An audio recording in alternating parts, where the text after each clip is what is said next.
sepeli na faci beton. Botombola maboko likolo bola.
La Convention démocratique du parti est un organe de concertation du parti.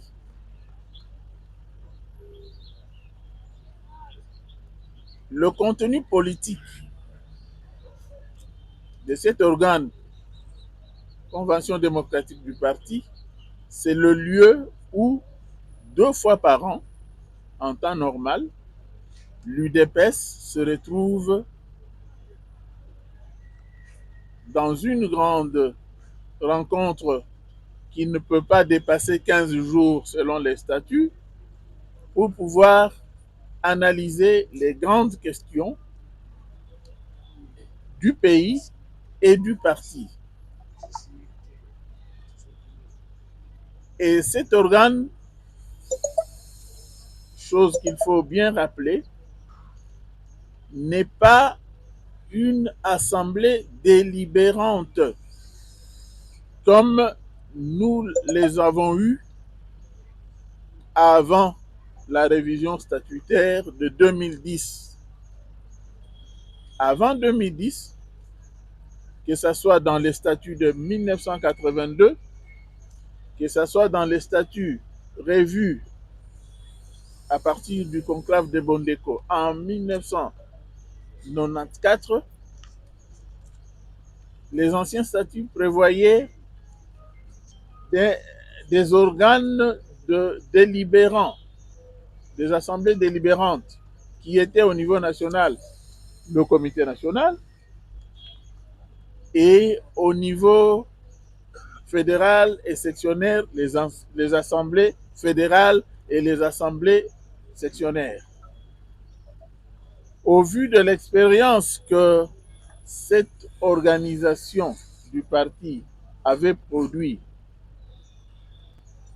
à la veille de 2010 où nous étions en train de nous préparer à aller aux élections de 2011 après avoir boycotté celle de 2006, le congrès du 10 au 14 décembre 2010 avait carrément opté pour la suppression des assemblées délibérantes pour tout ce qu'elles avaient produit comme résultat. Entre autres, on s'est retrouvé avec 3, 4 comités fédéraux ou sectionnaires dans les différentes entités. Parce que un groupe pouvait se réveiller aujourd'hui et dire, bon, nous renvoyons le comité fédéral. Ceux-là aussi disent, bon, nous sommes le comité fédéral, ainsi de suite. Parce que ces assemblées délibérantes étaient devenues un peu comme nous l'avons vu au niveau du gouvernement avec les assemblées provinciales, c'était devenu des lieux de règlement des comptes entre les membres des organes délibérants qui étaient législatifs aussi, et les membres des comités exécutifs qui étaient des comités fédéraux, comités sectionnaires et cellulaires. Alors, au congrès de 2010, on a carrément supprimé cela et nous avons mis en place un grand cadre où, comme je le disais, 2 fois par an, en avril et en octobre, les membres de l'UDPS qui sont dans les différentes structures de la vie nationale, à l'Assemblée, au Sénat, au gouvernement, dans les entreprises, au niveau de l'exécutif du parti et au niveau des structures, autres structures du parti, jusqu'au niveau fédéral, devaient se retrouver pour analyser la marche du pays et la marche du parti. Je peux vous dire que depuis 2010, de façon normale, cet organe de la CDP n'a jamais fonctionné et lancé comme le prévoient les statuts. On a eu à faire des raccourcis où un petit groupe de membres de l'organe se sont considérés comme la totalité. Et il y a eu ce qu'il y a eu. Cette fois-ci, comme nous sommes au début de la législature 2023-2028, soit dit en passant, les mandats de fonctions que nous occupons au parti suit aussi le circuit des mandats au niveau du pays. Donc, nous sommes dans la législature 2023-2028. Nous avons des nouveaux sénateurs, nous avons des nouveaux députés, nous avons des nouveaux ministres, nous avons des nouveaux mandataires, ainsi de suite.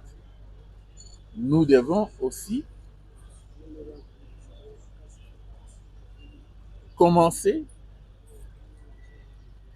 une nouvelle législature de cet organe qui regroupe toutes ces personnalités-là.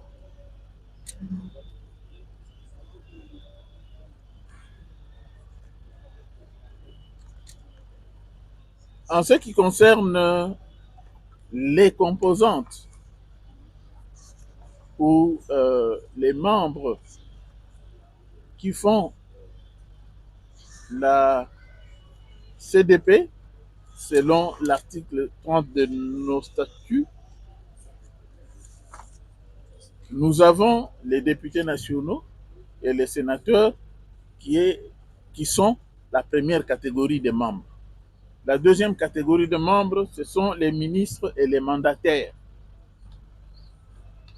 La troisième catégorie de membres, c'est l'exécutif national que nous appelons la présidence du parti, c'est-à-dire l'organe où il y a le président du parti, le secrétaire général, ses adjoints, les secrétaires nationaux.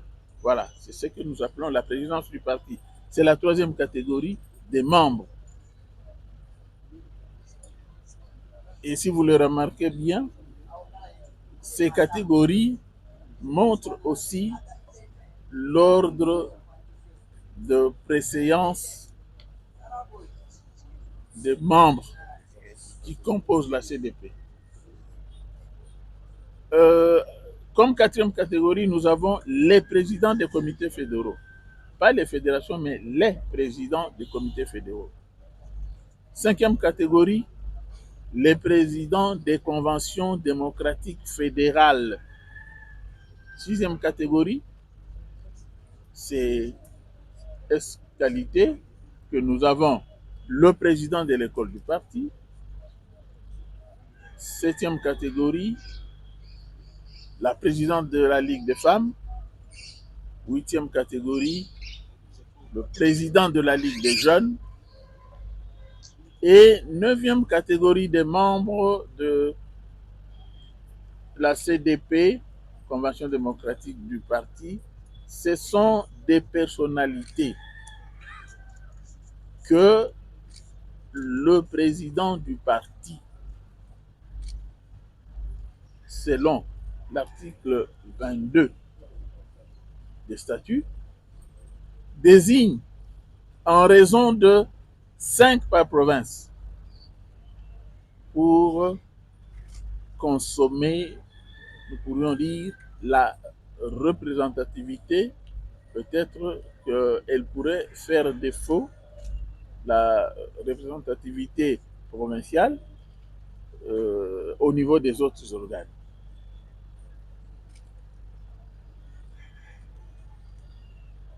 Voilà comment cette CDP est organisée par les statuts du parti. Et s'il faut ajouter encore sur le fonctionnement de la CDP, je vous ai dit qu'en session normale, elle fonctionne et se tient 2 fois par an, en avril et en octobre. Et à chaque session, son bureau, le bureau de la CDP, se renouvelle. C'était aussi une façon de faire dans les assises du Congrès de 2010 pour éviter de créer de petits dictateurs, si je peux dire, qui pourraient s'approprier un organe et en faire un objet, soit de positionnement, soit de règlement de comptes politiques. Alors, nous, au niveau de la commission, nous nous sommes réunis et nous avons décidé du déroulement de nos activités à travers une feuille de route que je m'en vais vous présenter immédiatement. Nous avons déjà commencé par l'identification des membres de la CDP de la première catégorie à la 8e catégorie. Nous sommes en train de confectionner la liste de tous ceux qui, qualité, feront partie de la CDP de la législature 2023-2028. Et après cette identification qui est un peu plus facile que les autres, nous allons nous atteler à présenter aux autorités du parti la composition de la 9e composante qui sera composée de 5 fois 26 provinces, 5 membres fois 26 provinces, c'est-à-dire 130 membres. C'est pour cela que nous avons la tâche d'ouvrir des consultations. Dès demain, les consultations de différents caucus provinciaux. Les caucus provinciaux, c'est des petites organisations internes à chaque province où les membres de l'UDPS de la province s'organisent en un petit comité pour pouvoir défendre, si je peux dire, les intérêts de membres UDPS de leur province. Et ce sont ces comités des caucus de province que nous allons commencer à recevoir à partir de demain. Demain, dimanche 18 août, parce que il nous faut aller vite pour pouvoir permettre à l'autorité compétente d'avoir la composition complète de la CDP et de pouvoir la convoquer selon les attributions lui dévolues par les statuts. Demain dimanche, nous allons donc recevoir les caucus ici même à la permanence du parti de 10h à 18h. Et nous allons consacrer à chaque espace géographique 2 heures. 2 heures durant lesquelles nous allons recevoir des propositions parce qu'on aura besoin de 5 personnalités pour représenter la province et nous insistons, ça doit être des personnes habitant Kinshasa pour nous éviter des problèmes d'ordre budgétaire en ce qui concerne la tenue des sessions, que ce soit les sessions ordinaires, les 2 par an, ou les sessions extraordinaires. Alors, chaque caucus nous présentera donc 10 noms en spécifiant bien le territoire, parce que c'est la même province, on doit connaître le territoire et aussi l'ancrage au parti de ces candidats qui vont nous présenter. Ça va nous permettre à notre tour de voir comment délibérer et pouvoir leur annoncer les jours qui suivront les 5 personnes retenues en tenant compte de l'équilibre des territoires dans chaque province.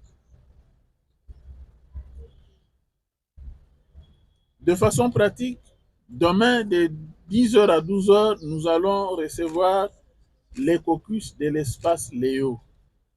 L'espace Léo regroupe la province du Congo central, la ville-province de Kinshasa, la province du Kwango, la province du Kwilu et la province du Maïndombe.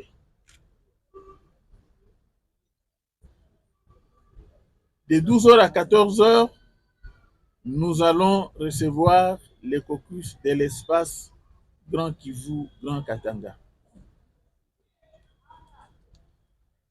De De 14 heures à 16 heures, nous allons recevoir les caucus de l'espace Grand Équateur, Grande Orientale.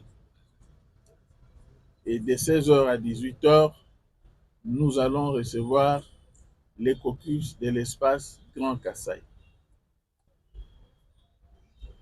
Voilà, mesdames et messieurs de la presse, chers invités, la quintessence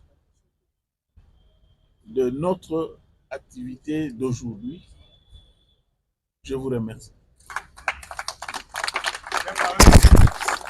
Voilà, mesdames et messieurs de la presse.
budgétaire. Parce que la Convention démocratique se tient pendant 14 jours ou 15 jours fois 2 par an. Si nous faisons comme au Congrès, prendre les personnes qui habitent jusqu'au fin fond de la République, ça a un coût financier. C'est ainsi que lors de la rédaction des statuts de 2010,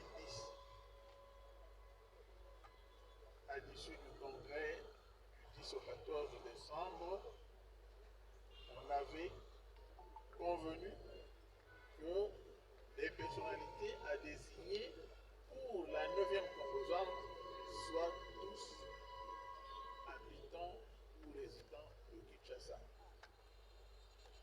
Parce que si nous faisons comme le Congrès, nous aurons une facture salée.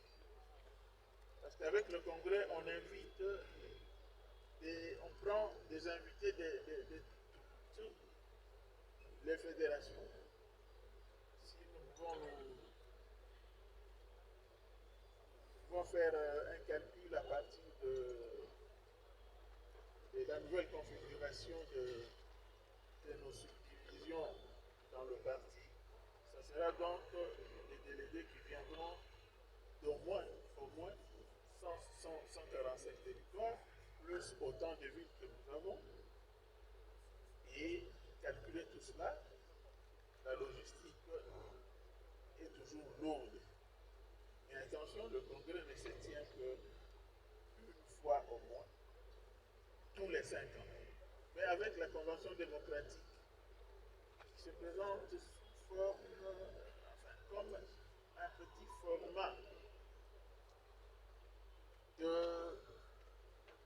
congrès, dans l'espace entre les congrès, on ne pouvait pas se permettre ce luxe-là de payer des billets, payer l'hôtellerie, ainsi de suite, des délégués qui viendraient de 26 provinces, alors que nous avons des membres du parti originaires de chaque province ici à Kinshasa. La troisième question est relative à ce que je peux appeler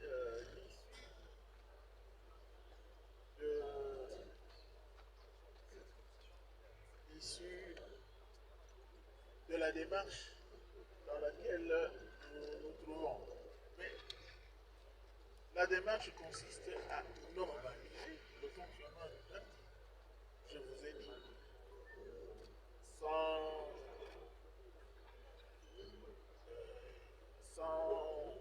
sans complaisance, je vous ai dit que depuis 2010, la Convention démocratique du parti, telle que voulue par les statuts, n'a jamais fonctionné. Il y a eu des raccourcis avec des petits agendas politiques politiciens. Et au vu de ces résultats, de ces combines-là, on se dit que l'on prenne des choses en main et qu'on les fasse conformément au statut. C'est une question de régularisation du fonctionnement du parti. Parce que ce cadre est offert par les statuts pour pouvoir traiter de toutes les questions, que ce soit au niveau national ou au niveau du parti. Dans un cadre où le parti se retrouve avec ses représentants qui sont membres de toutes les structures de la nation, ce n'est que normal que nous donnons le locaux et que, à partir du début de cette législature, la Convention démocratique, organe de concertation, creuset de la démocratie interne au parti, fonctionne tel que le veulent les statuts. S'il vous plaît, monsieur le cordon, je demande que vous puissiez fonder la voix.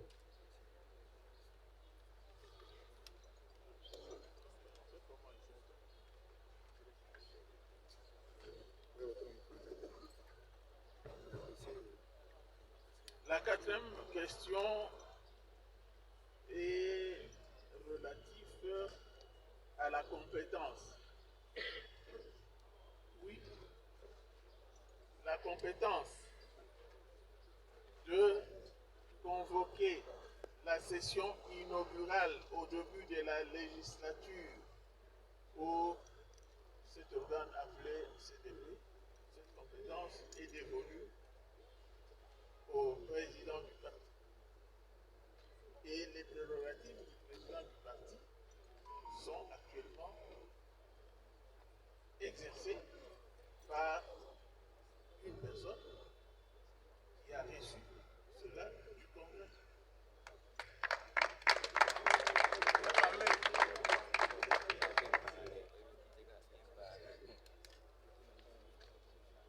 Et on voulait savoir, il s'agit de qui, monsieur le cordon? Là, nous allons dans la polémique. Il s'agit du secrétaire général. Et le secrétaire général est connu.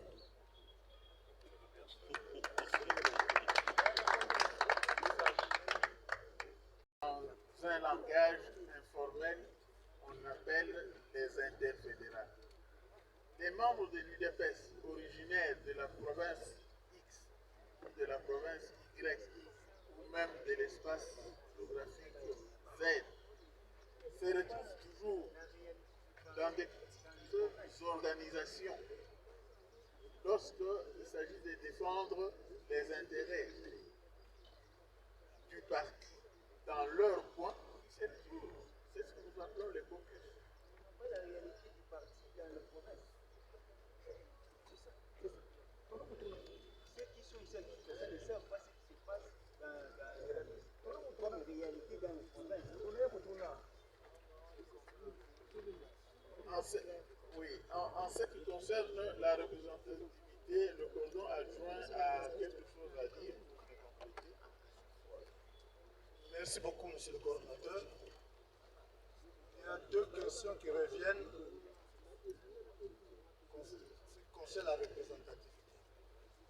Le coordinateur, lors de son introduction, en citant les 9 composantes, il vous a cité par exemple le sénateur et le député.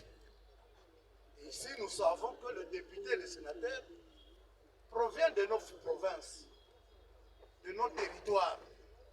À partir de la désignation de ce groupe qu'on appelle députés et sénateurs, nous avons déjà une représentation.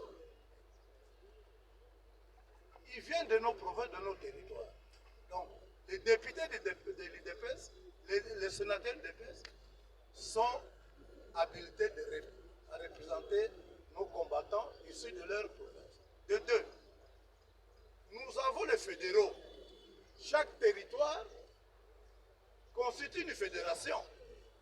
Donc là aussi, il y aura représentativité. Nous avons 145 territoires.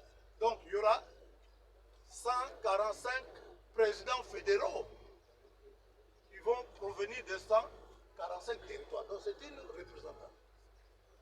Et nous avons aussi, dans d'autres composantes, moi je suis de la présidence du parti, mais je suis du territoire de Mbanzangou, des cataractes. Donc, je connais aussi les cataractes, je connais le Congo central. Je vais pouvoir représenter aussi les cataractes ou le Congo central, et ainsi de suite. Donc à ce niveau-là, je pense que les explications du coordonnateur étaient suffisamment écrites. Merci.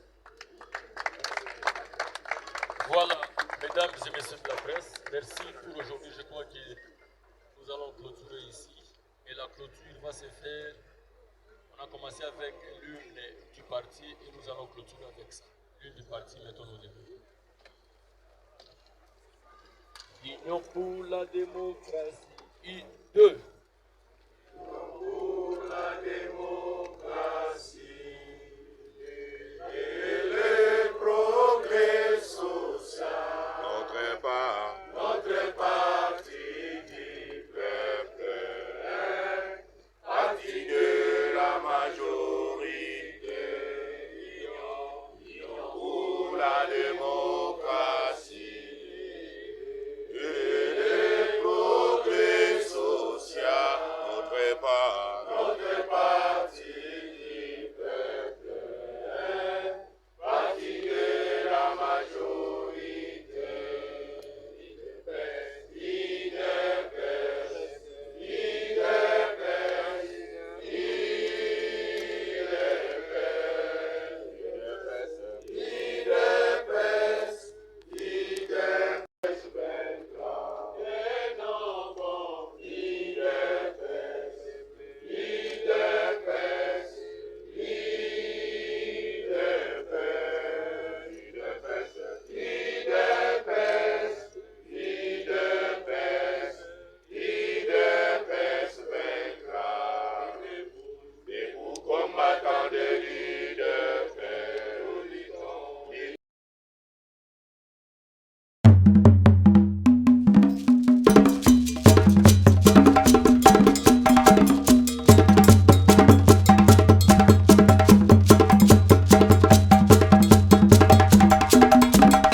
osepeli na faci beton botombola maboko likolo mpona